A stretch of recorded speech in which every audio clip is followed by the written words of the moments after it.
when do we use past form of the verb in the gap?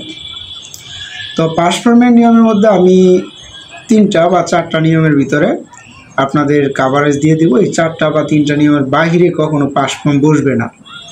তো 1 নম্বর নিয়মটা আমরা লিখছি, ঘটনাটি অতীতকালের হলে সাবজেক্টের পরে ভার্ব টু বসে, মানে ভার্বের পাস্ট ফর্ম বসে। ভার্ব 1 হচ্ছে ভার্বের প্রেজেন্ট ফর্ম, ভার্ব 2 হচ্ছে ভার্বের পাস্ট ফর্ম, আর ভার্ব 3 হচ্ছে ভার্বের পাস্ট পার্টিসিপল ফর্ম। তো যে ঘটনাটা অতীতকালের, অর্থাৎ কোনো সেন্টেন্সে আমরা যখন কোনো ঘটনা, স্টোরি পাই, গল্প, ইতিহাস এরকম যদি পাই, অথবা সাল, তারিখ, অতীতকালের কোনো ইন্ডিকেশন যদি আমরা পাই, তাহলে বুঝতে হবে সেটা পাস্ট টেন্সের ঘটনা। আর পাস্ট টেন্সের ক্ষেত্রে আমরা সাবজেক্টের পরে যখন ব্রেকের ভিতরে ভার্বটা পাবো অথবা শূন্যস্থান পাবো, ওই শূন্যস্থানে আমরা যে ভার্বটা ইউজ করব সেটা হচ্ছে ভার্বের পাস্ট ফর্ম ব্যবহার করতে হবে। উই গেট ফ্রিডম ইন 1971, 1971 সালে আমরা স্বাধীনতা পাই। তো 1971 সালে আমরা জানি সালটা অতীতকালের ইন্ডিকেশন, মানে অতীতের সাল। এই কারণে এই সেন্টেন্সটা পাস্ট টেন্সে হবে। তো গেটের পাস্ট ফর্ম আমাদের উত্তর হচ্ছে গট। Get, got, gotten. গেটের পাস্ট ফর্ম মানে গেটের 2 নাম্বার ফর্ম হচ্ছে গট। তারপর আমরা পাস্ট ফর্ম কখন কখন বসাই, এর দ্বিতীয় নাম্বার রুলটা হচ্ছে যে ইট ইজ টাইম। কোনো সেন্টেন্সের শুরুতে যদি আমরা ইট ইজ টাইম পাই, অথবা ইট ইজ হাই টাইম পাই, it is time or it is high time, it is time, it is high time, এর পরে ভার্ব টু বসে, মানে এরপরে যে সেন্টেন্সটা থাকবে ওই সেন্টেন্সে ব্রেকেটের ভার্বের, অর্থাৎ শূন্যস্থানে ভার্বের পাস্ট ফর্ম বলবে। It is time, it is high time, এর পরে ভার্ব টু বসে।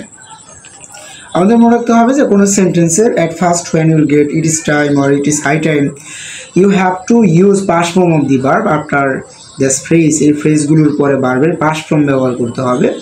তো আমি উদাহরণস্বরূপ যদি বলি, যেমন it is high time we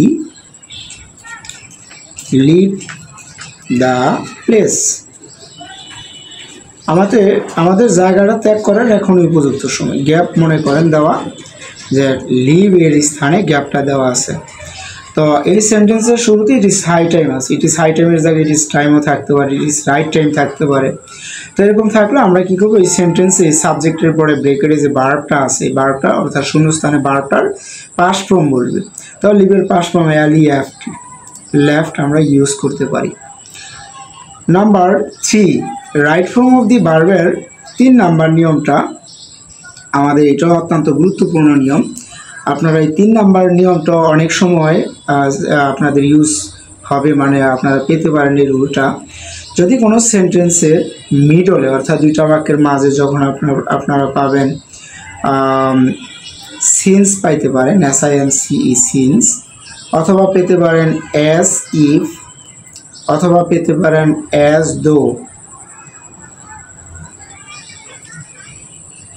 since, as if, as though, এগুলো থেকে যে কোনো একটা কিছু পেতে পারেন। যদি আপনারা কোনো সেন্টেন্সের মাঝখানে সিন্স পান, অথবা অ্যাজ ইফ পান, অথবা অ্যাজ দো পান, since, as if, as though, এগুলো। সিন্স মানে একটা সময়ে উল্লেখ করছে, যেটা যে অমুক সময়ে মানে থেকে আর কি, এরকম অর্থ প্রকাশ করে। আবার অ্যাজ ইফ, অ্যাজ দো মানে হচ্ছে আপনার যেন অর্থ প্রকাশ করে।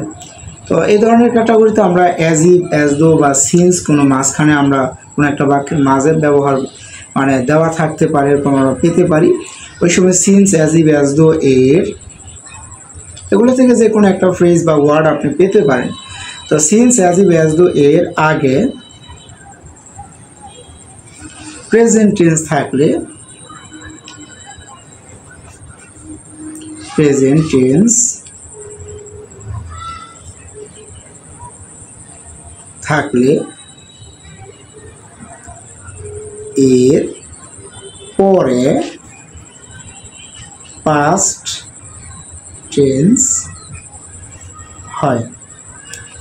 অর্থাৎ since, as if, as do এর আগে যদি আমরা প্রেজেন্ট টেন্স পাই, তাহলে এর পরে আপনারা যে সেন্টেন্স পাবেন ওই সেন্টেন্সের শূন্যস্থান থাকবে, এবং শূন্যস্থানে সাবজেক্টের পরে ভার্বের আমাদের পাস্ট ফর্ম ব্যবহার করতে হবে। পাস্ট টেন্স মানে যেটা পাস্ট ইনডিফিনিট টেন্সকে ইন্ডিকেট করে। উদাহরণস্বরূপ আমি যদি বলি যেমন it is a long time, এটা একটা দীর্ঘ সময়। সিন্স দিয়ে দিলাম মাঝখানে, আমরা সিন্সের আগে ইসটা প্রেজেন্ট টেন্স আছে, তো এই পাশে দিয়ে দিলাম উই মিট লাস্ট। মনে করেন সেন্টেন্সে মিটের এই জায়গায় গ্যাপ দেওয়া, তো বাক্যের মিডলে আমরা পাচ্ছি সিন্স। সিন্সের জায়গায় অ্যাজ ইভও হতে পারে, অ্যাজ দো হতে পারে, এরকম ডাবল সেন্টেন্স থাকবে, ডাবল ক্লোজের মাঝখানে মিডলে যোগ করা থাকবে, সিন্স অ্যাজ ইভ বা অ্যাজ দো যোগ করা থাকবে। এর আগে আমরা যদি যখন এর আগে সিন্স অ্যাজ ইভ অ্যাজ দোর আগের অংশে আর কি, যদি আমরা ভার্বটা হেল্পিং ভার্ব হতে পারে, মেইন ভার্ব হতে পারে, any type of verb you can find out. যদি আপনারা যে কোনো ধরনের ভার্ব পেতে পারেন, যদি ভার্বটা প্রেজেন্ট ফর্মে থাকে, সিন্স অ্যাজ ইভ অ্যাজ দোর আগের অংশে যদি ভার্বটার প্রেজেন্ট ফর্ম দেওয়া থাকে, তাহলে সিন্স অ্যাজ ইভ অ্যাজ দোর পরের অংশে যে জায়গায় গ্যাপ আছে, এই গ্যাপ অবশ্যই আমাদের ভার্বের পাস্ট ফর্ম বানাতে হবে। তো আমরা মিট মনে করেন গ্যাপে বসছে, তো মিটের পাস্ট ফর্ম বসবে একটাই, MET, মিট। সো আমাদের এই রুল থেকে আমরা ইজিলি ভাবে যা বুঝতে পারলাম যে আমি রাইট ফর্ম অফ দি ভার্বের পাস্ট ফর্মে শতকরা আপনার 99টা গ্যাপ আপনার এই 3টা রুলের ভিতরে অবশ্যই পাবেন পাস্ট ফর্ম যখন আপনাদের ইউজ করতে হবে। 1 নম্বর রুলটা হচ্ছে ঘটনাটি অতীতকালের যদি হয়, যদি দেখেন যে ঘটনা অতীতকালের সাল, তারিখ, কোনো গল্প, ইতিহাস এরকম কোনো ইন্ডিকেশন আছে, তাহলে সেটা পাস্ট টেন্সের ঘটনা। ওই সময় আপনারা সাবজেক্টের পরে ভার্বের পাস্ট ফর্ম ব্যবহার করবেন। যেমন এই 1971 সালের অতীতের সালকে বুঝাইছিল, অতীতের সময়কে ইন্ডিকেট করে, এই কারণে গেটের পাস্ট ফর্ম আমরা গট ব্যবহার করছি। 2 নম্বর রুলটা হচ্ছে it is time, it is high time এর পরে ভার্ব টু বসে। যদি কোনো সেন্টেন্সের শুরুতে আপনার it is time, it is high time পান, তাহলে it is time, it is high টাইমের পরে শূন্যস্থানে আমরা ভার্বটা পাস্ট ফর্ম ব্যবহার করব। নাম্বার 3 হচ্ছে since as eve as though, এগুলো বাক্যের মিডলে দেওয়া থাকে, দুই বাক্যের মাঝে। এগুলোর আগের অংশ যদি প্রেজেন্ট টেন্সে থাকে, এগুলোর পরের অংশে অবশ্যই গ্যাপে পাস্ট ফর্ম ব্যবহার করতে হবে। যেমন সিন্সের আগে এই পাশে বি ভার্ব দেওয়া, প্রেজেন্ট ফর্ম ইজ, অন্য কোনো ভার্বও থাকতে পারে, মেইন ভার্বও থাকতে পারে। যদি ভার্বটা প্রেজেন্ট ফর্মে থাকে, তাহলে এরপরে আমরা যে ক্লোজটা পাবো, এই ক্লোজে যে জায়গায় গ্যাপ দেওয়া, গ্যাপে ভার্বের পাস্ট ফর্ম ইউজ করতে হবে। Thank you very much.